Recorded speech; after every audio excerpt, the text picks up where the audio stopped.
السلام علیکم ورحمة الله وبرکاتو. درنو دوستانو، نن درته په موبایل کې یوه داسې طریقه ښیم، شاید تاسو کتلي یا نه، چې په موبایل کې موږ موز څنګه استعمالولی شو بغیر د دې نه چې موږ یو موز ورسره کنیکټ کړو یا ونښلوو. په موبایل کې خپله موز پیدا کړو او د هغې څخه موږ پیدا اوچته کړو.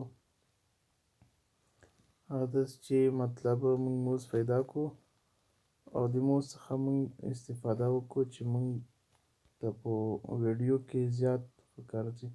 خو تر ټولو دوستانو زموږ چینل سبسکرایب کړئ تر څو له نورو معلوماتو هم پیدا واخلئ.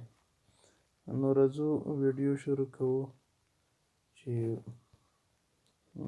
وخت ونه نیسي، ویډیو وړه شي. راځو ویډیو شروع کوو. دوستانو اول به لاړ شئ سیټینګ ته چې لاړئ بیا به لاړ شئ اکسیسیبیلیټي ته. اکسیسیبیلیټي به خلاص کړئ.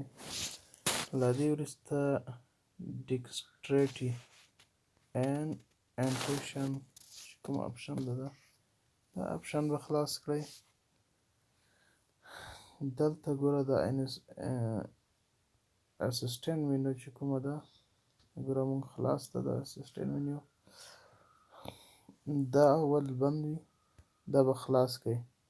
دا چې کله خلاص کړئ تاسو ته یو دا رقم نشان راځي. دا نشان چې راغلو په دې کې مونږ بیا کار کولی شو. دا نشان ووهئ. دلته کوم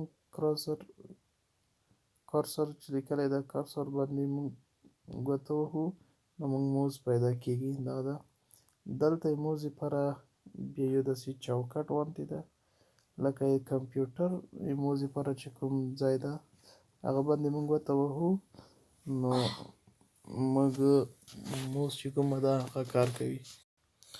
البته په دې کې نوره شیان هم شته چې د بل څنګو بټنې دي چې په دې سره موږ دغه د مینو راړولی شو او یو بل طرف ته سکرین بدلولی شو